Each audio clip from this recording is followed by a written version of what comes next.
Grande pelo menos o volume corporal. Quem entendeu, entendeu.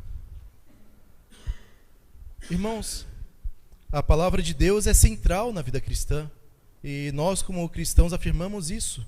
No entanto, nós realmente temos vivido como se essa palavra fosse o ponto mais importante de nossa vida?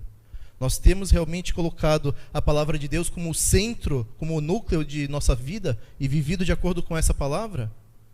É justamente sobre isso que Tiago escreve à igreja e ao povo de Deus.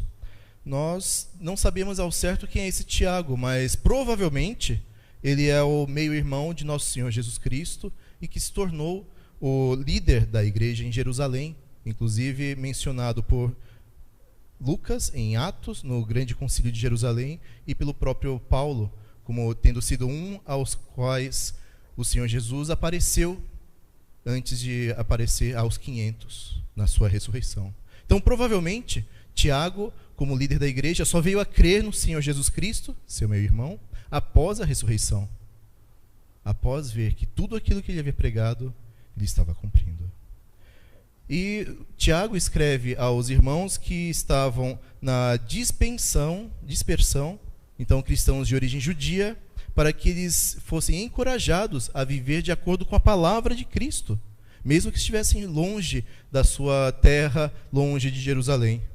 E por isso ele exorta os irmãos que apliquem essa palavra diariamente às suas vidas, e de tal forma demonstrando com as provas de sua vida a fé que eles tinham. E tudo indica, irmãos, que a palavra escrita por Tiago foi um dos primeiros documentos do Novo Testamento, talvez o primeiro documento neotestamentário. E assim, temos essa ótica para ler Tiago. Não pensemos que Tiago estava sendo escrito de maneira posterior, mas entendamos Tiago como um cristão judeu, escrevendo para cristãos judeus que estavam fora da Judeia, e assim, aqui eles permanecessem fiéis e não se contaminando no mundo. E, dito isso, o texto de hoje nos desafia de maneira incrível, e por isso peço que vejamos o versículo 19, primeiro de hoje. Peço para os irmãos que façam a leitura.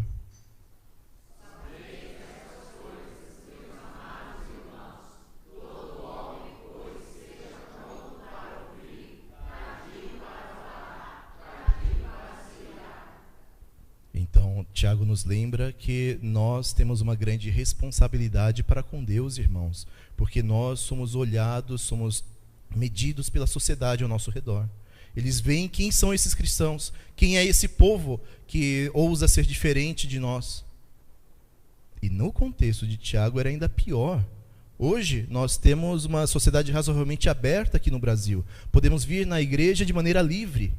Na época de Tiago, irmãos, já estavam começando as perseguições. Ele provavelmente escreveu essa carta após o grande incêndio que houve em Roma.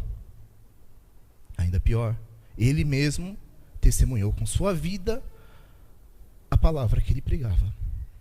No ano de 62, é registrado na história da igreja que Tiago, o líder da igreja em Jerusalém, foi apedrejado até a morte.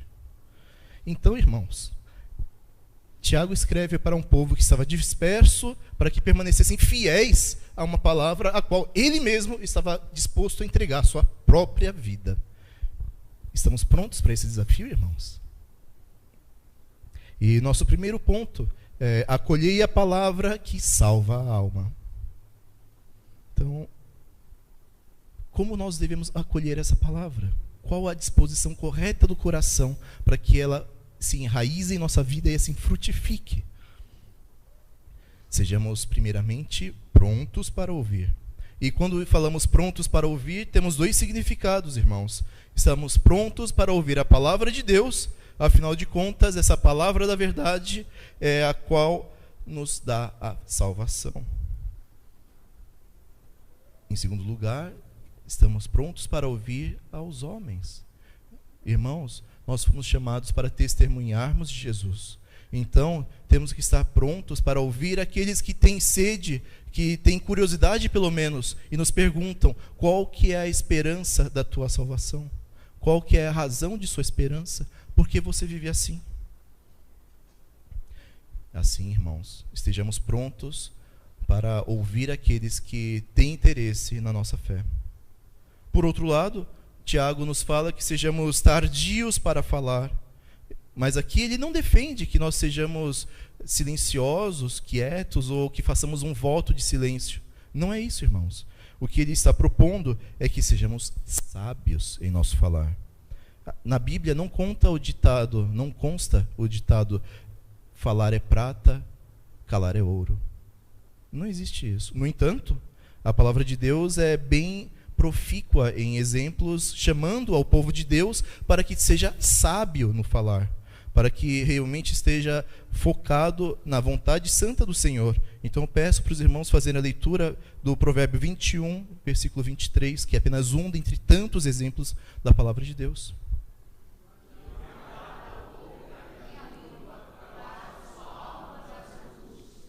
Palavra de Deus. E assim, irmãos, tenhamos essa noção que muitas vezes nós falamos de maneira iracunda, de maneira sem refletir, e assim nós deixamos de glorificar a Deus com os nossos lábios.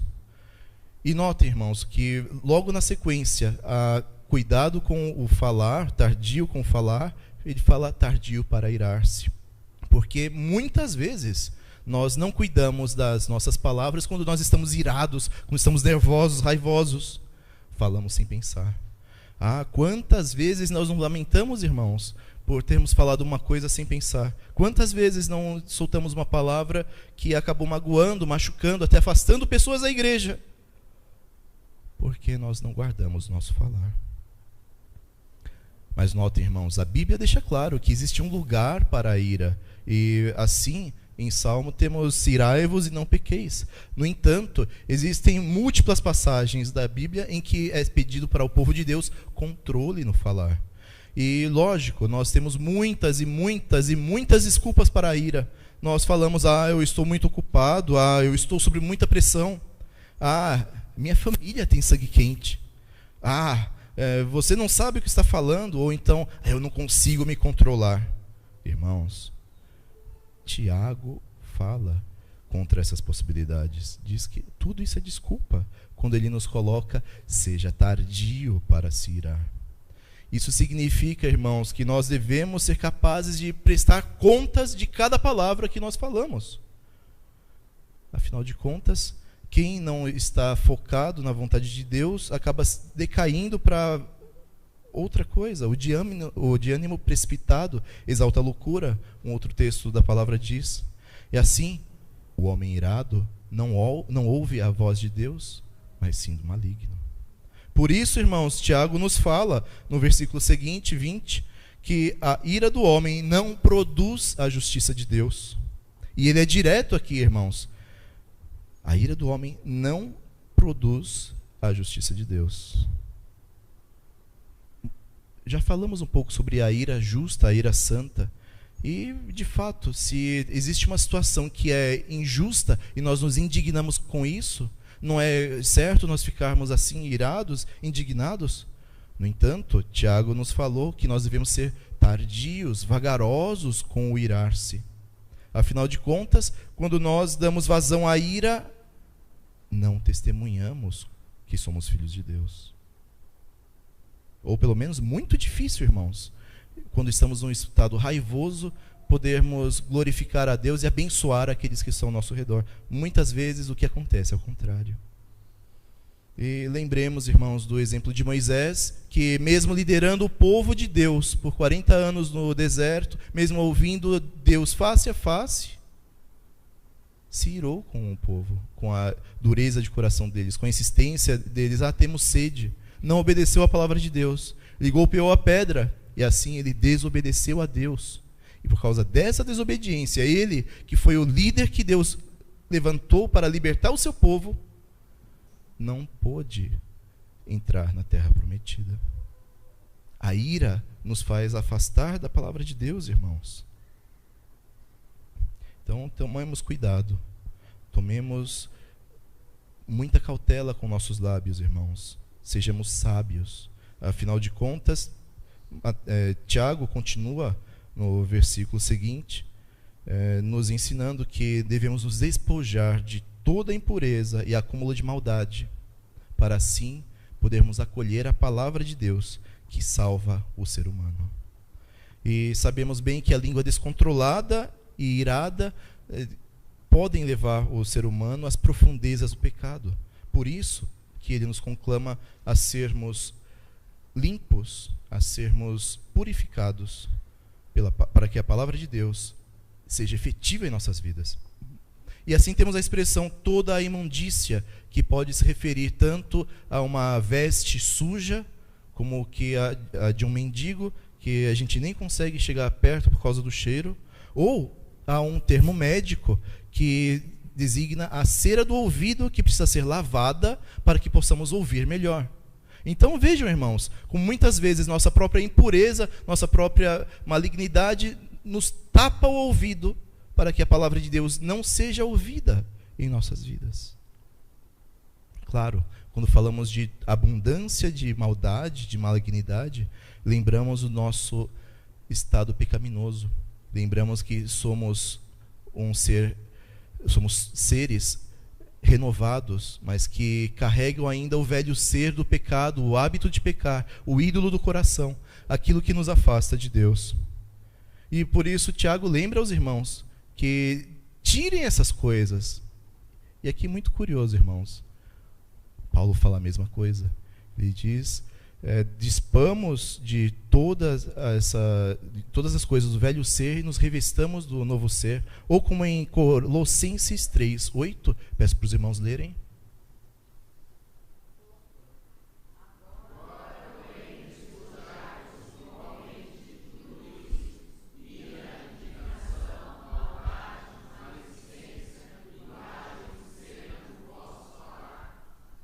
Mas temos ainda muitos tampões no nosso ouvido, vínculos com o ocultismo, indisciplina sexual, endeusamento das riquezas, tudo aquilo que pode ocupar o lugar de Deus no centro de nossas vidas é um ídolo do coração.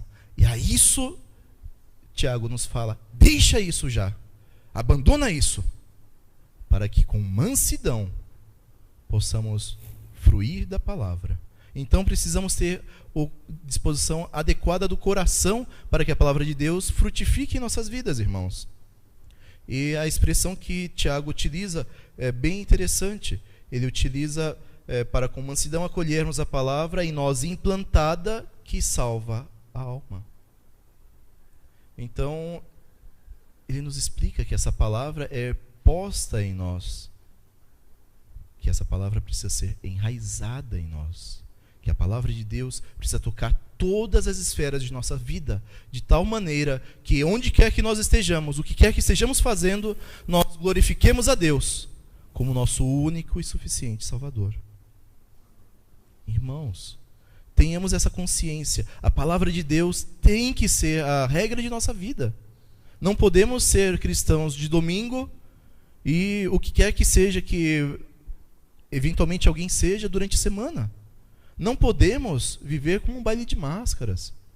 A vida cristã nos exige consciência, consistência, um caminhar único. Então, que nós tenhamos essa mansidão no coração para que a palavra de Deus se enraize em nós e assim que ela dê muito fruto para a honra e glória de nosso Deus. E assim como nós devemos, irmãos, acolher a palavra que salva a alma, nosso primeiro ponto, nós devemos também praticar a palavra e nela perseverar para que sejamos bem-aventurados, nosso segundo ponto. Esta palavra, praticar a palavra, é um desafio para todos nós. Como que nós praticamos a palavra? O praticante é aquele que está o tempo todo buscando oportunidade para realizar a palavra de Deus. É aquele que abraça com o seu coração a palavra, é aquele que aplica essa palavra para a sua vida, é aquele que demonstra a palavra de Deus onde quer que está. É o crente que tem de fato a Bíblia como sua única e suficiente regra de vida. É aquele que não se envergonha do Evangelho. É aquele que vive de forma digna da esperança a qual foi chamado. Então, irmãos, que nós possamos viver dessa forma, de maneira honrada a Deus, glorificando a Deus com nossas vidas.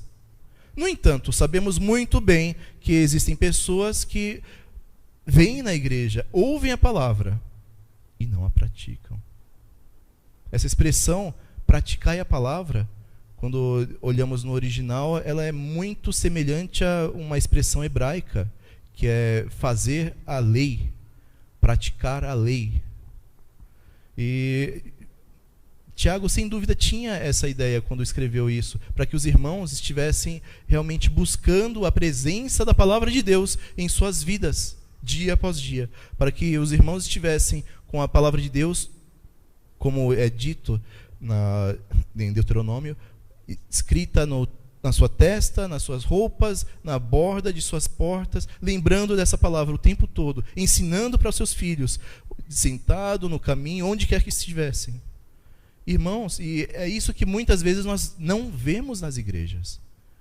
Um valor da palavra de Deus, reconhecendo que ela é um presente de Deus para nós. Que nós, sem Deus, éramos perdidos, sim, pecadores, cegos, não sabíamos onde estávamos andando. E mal sabíamos que o nosso rumo era a perdição. Mas, uma vez que recebemos o chamado de Deus, uma vez que recebemos essa palavra que foi em nós implantada, que nós realmente não sejamos apenas esquentadores de banco, mas sim aqueles que vivem a palavra. E essa expressão talvez mais moderna para nós no século XXI, viver a palavra de Deus.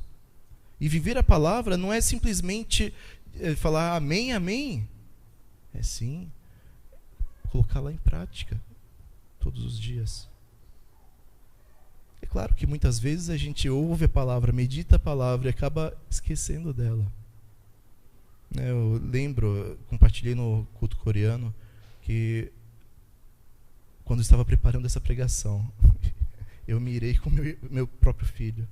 Ele chegou sábado de manhã, eu acordo cedo, meu filho pegou esse lado dos matos, acorda cedo também. Daí, veio falar comigo, daí eu falei, filho, não vai que papai está ocupado? Puxa vida, vem depois. É claro, eu falei mais duro, mas Deus não deixa a gente ser hipócrita, é incrível. Eu não consegui seguir, irmãos, adiante na preparação sem que antes eu fosse lá me reconciliar com Ele. Porque é muita hipocrisia falar de não se ir e bem lá no finalzinho a gente vai e tropeça. E esses somos nós, irmãos, seres humanos, pecadores. E justamente por isso que Tiago coloca que aquele que ouve a palavra e não a pratica é semelhante a alguém que vai ver a sua imagem no espelho e não reage a ela. Então, vejamos, irmãos, no versículos 23 e 24. Peço para os irmãos lerem.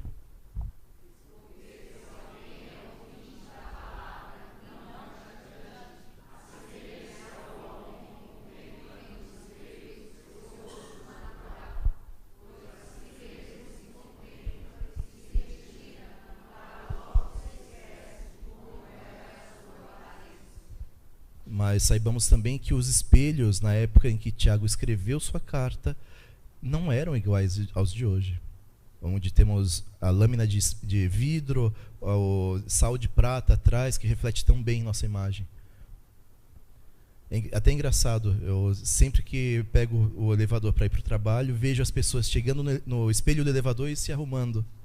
Até às vezes a gente dá uma olhadinha, ver se está tudo certo, se não tem alguma coisa esquisita. É natural isso. Espelhos na época de Jesus, na época de Tiago, não eram assim. Eram, na verdade, feitos de metal polido. Então, a imagem era mais um reflexo opaco do que o que nós conhecemos hoje. Dava para ver alguma coisa errada, mas não é como o espelho que nós temos nos dias de hoje.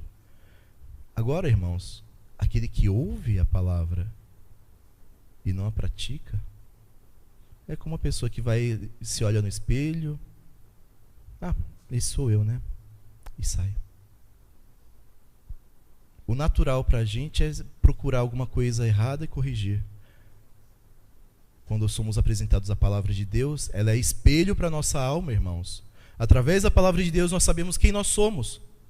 Somos pecadores, somos caídos, somos carecedores da misericórdia de Deus. E vemos na palavra de Deus que não existe um santo, um sequer, a não ser Deus. E por isso, quando nós somos confrontados com a palavra de Deus, é exigido que nós tenhamos alguma reação a ela. O crente verdadeiro, ao ser confrontado com a palavra de Deus, seguramente vai falar: esse sou eu, miserável, esse sou eu, pecador. Perdão, Senhor, tem misericórdia de mim. Aquele que não pratica a palavra, vê a palavra, fala: estou bem, não tenho o que fazer. Esse sou eu. Irmãos, não sejamos assim. Não sejamos tolos diante desse presente que Deus nos deu. Que nós saibamos aplicar a palavra de Deus às nossas vidas. Que nós realmente reconheçamos quem nós somos, as nossas imperfeições, aquilo que nos falta para cumprirmos com a vontade de nosso Senhor. E assim, que reajamos de maneira adequada ao que a palavra nos exige. Irmãos, quando nós obedecemos a palavra de Deus, temos boa-aventurança. E essa foi uma promessa que nosso próprio Senhor Jesus nos deixou quando passou aqui na terra. Peço para os irmãos lerem Lucas, capítulo 11, versículo 28.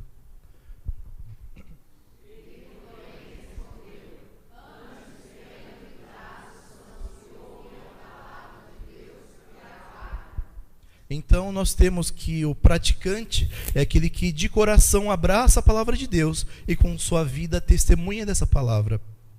Ele aguarda como o tesouro precioso que é e a aplica à sua vida de tal maneira que as pessoas ao seu redor veem os frutos dessa palavra.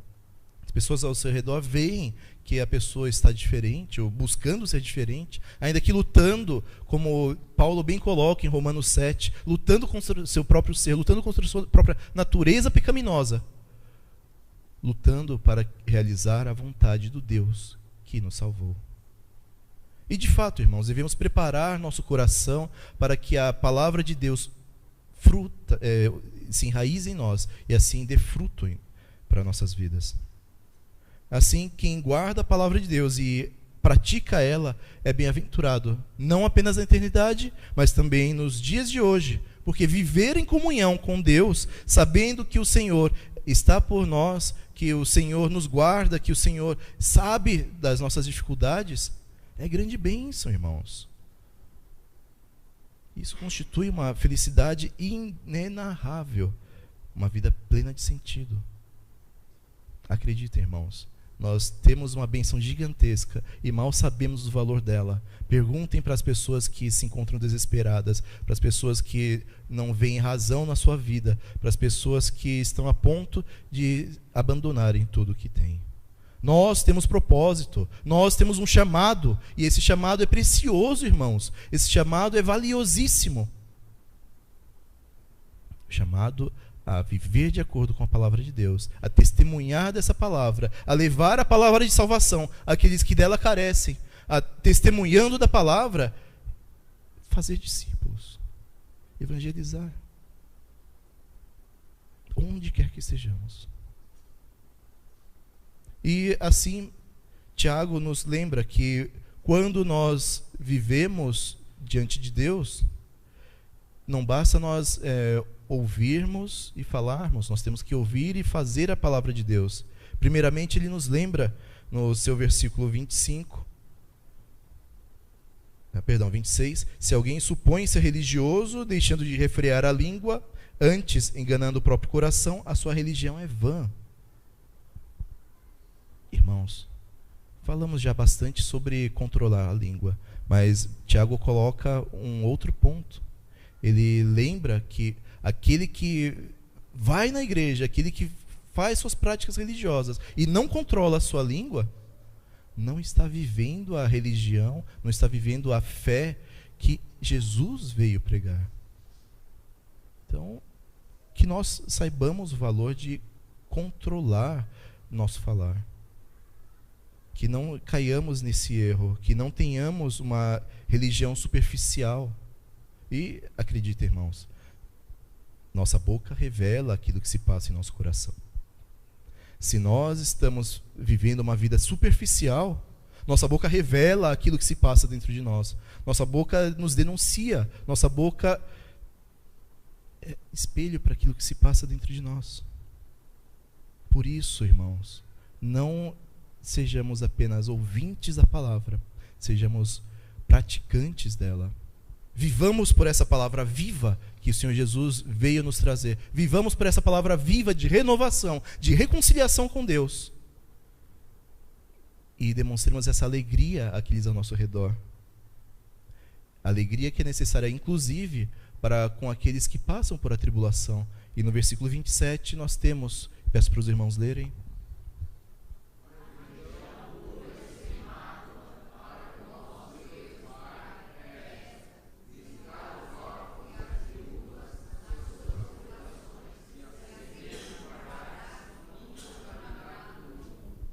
Então, saibamos que as condições sociais na antiguidade eram bem complicadas. E quem mais sofriam eram viúvas e órfãos, porque não tinham a quem recorrer. Puxa, irmãos, até recentemente na história de nosso Brasil, havia uma distinção muito forte entre o que homens e mulheres podiam fazer. Até os anos 60, a mulher casada não tinha, civilmente, falando da lei, capacidade, não podia assinar contrato. Não podia votar.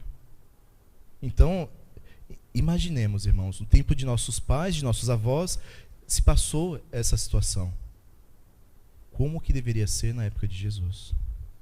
E justamente por isso que Deus, quando proclama a sua palavra para seu povo, lembra dos desamparados. E assim ele colocou na sua própria lei a necessidade de o religioso, aquele que vivia de acordo com a Torá, cuidar desses desamparados, desses que estavam totalmente desprovidos de auxílio na sociedade.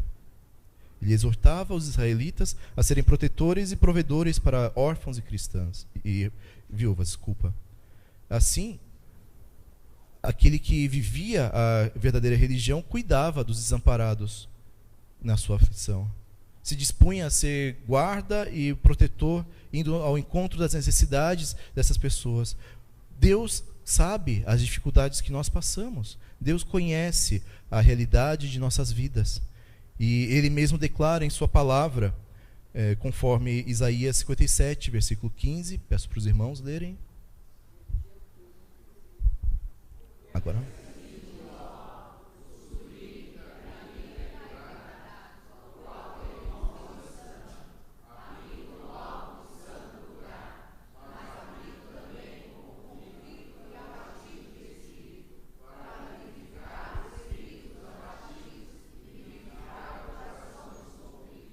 Então, nós como cristãos temos sim o dever de demonstrar nossa fé realizando obras sociais. Isso se chama mandato social da igreja.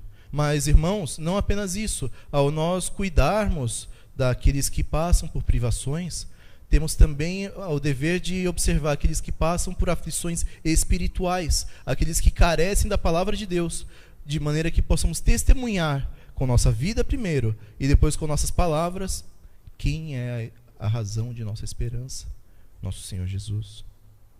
Então, cuidemos como fiéis a Deus daqueles que têm necessidade, tanto física como espiritual. E, por fim, Tiago nos fala que nós não podemos nos deixar corromper pelo mundo. Apesar de Tiago enfatizar que o cristão, onde quer que esteja, deve lembrar daqueles que são menos favorecidos, impactando assim positivamente a sociedade. E, irmãos, esse é um dos pontos que eu gosto da nossa Igreja Água Viva, porque nós fazemos missões, indo até onde existe carência física, carência da palavra, e nós também temos a escola Honor, onde nós impactamos a sociedade aqui em nossa região. Eu lembro do pastor falando que ele sonha o que essas crianças se tornarão. Como meus filhos estudaram aqui, ainda fazem um after school aqui, eu compartilho desse sonho de nosso pastor. O que Deus trabalhará na vida deles? O que Deus fará com a vida de nossas crianças, que foram educadas através da palavra de Deus? deixando essa palavra assim enraizar em sua vida desde cedo, desde tenra idade. O que eles podem fazer que nós, pais, avós, poderemos nos admirar? Então, mas não podemos nos deixar corromper pelo mundo. Não podemos deixar que o mundo nos influencie. Temos que nós, ao contrário, influenciar, impactar o mundo, impactar a nossa sociedade. E assim, lembramos que os membros da família de Deus têm escrito na sua testa, santo. Sabemos, nós não somos santos, mas fomos separados para Deus. Fomos separados para vivermos de acordo com a sua lei, de acordo com sua vontade. Sabemos muito bem que a amizade com o mundo é inimiga de Deus. E assim, nós devemos amar a Deus e servir a Ele onde quer que estejamos. Só que nossa sociedade hoje exige que nós, cristãos, não testemunhemos. É exigido de nós que nós fiquemos quietos, amordaçados, calados, não nos distinguindo em nada daqueles que não têm fé. Muitas vezes é esperado que a igreja de Cristo se dissolva na sociedade, não apareça, e assim, quietinha no canto, fique fazendo os seus afazeres e deixando o mundo seguir a sua vida. Nós não fomos chamados para isso, irmãos. Fomos chamados para testemunhar.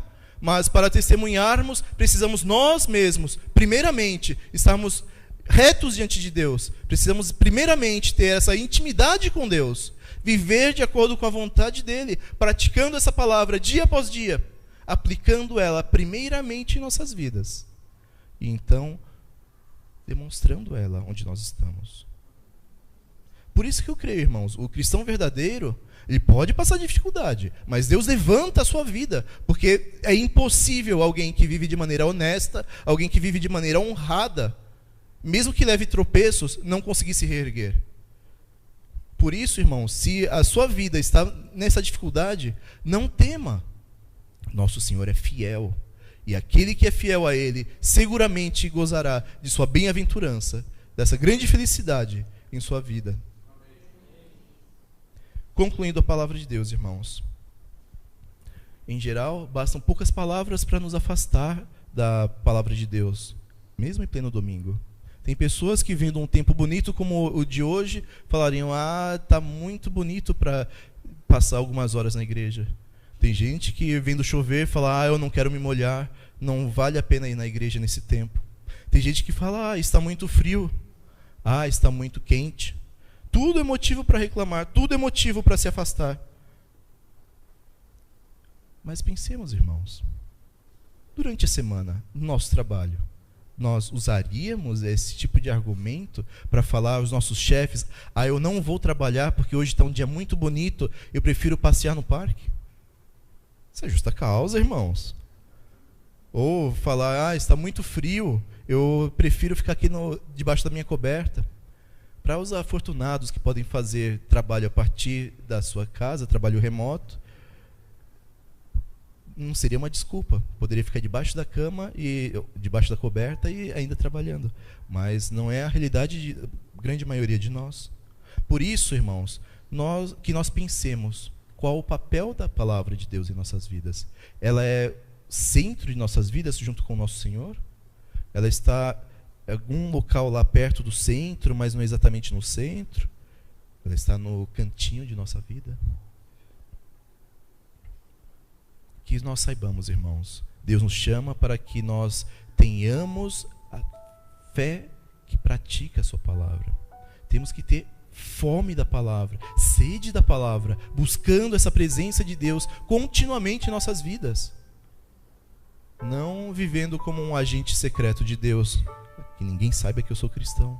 Não, somos chamados para declararmos a alta voz: eu sou cristão, porque eu creio no Deus que salva. Eu creio no Senhor Jesus Cristo, que morreu na cruz para pagar o meu pecado e ressuscitou ao terceiro dia. Eu creio na sua ressurreição. Eu creio que eu ressuscitarei com Ele no último dia.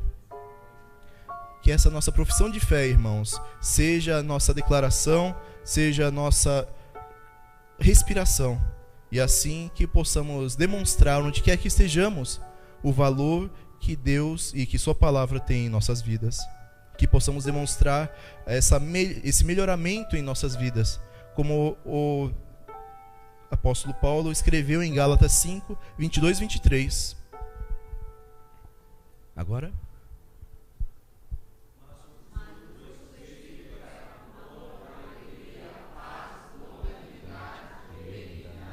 Bondade, fidelidade, mansidão, domínio próprio. Entre essas coisas não há lei. E meditando sobre essa palavra, havia visto uma certa citação de Calvino, em que ele diz que Deus não pode ser ouvido, exceto quando a mente está serena e sossegada. Enquanto a ira mantiver o domínio, não existe espaço para a justiça de Deus. Em suma, a menos que o fogo da contenda seja banido, jamais observaremos para com Deus aquele silêncio sereno do qual ele acaba de falar. Então, irmãos, que saibamos a sabedoria de acalmar os corações, de zelar pelo que nós falamos, para que com mansidão a palavra de Deus seja enraizada em nossas vidas, tocando todos os aspectos de nós, desde onde nós trabalhamos, como estudamos, nossa vida familiar, com nossos amigos, onde quer que estejamos, que lá esteja também a testemunho que a palavra nos exige.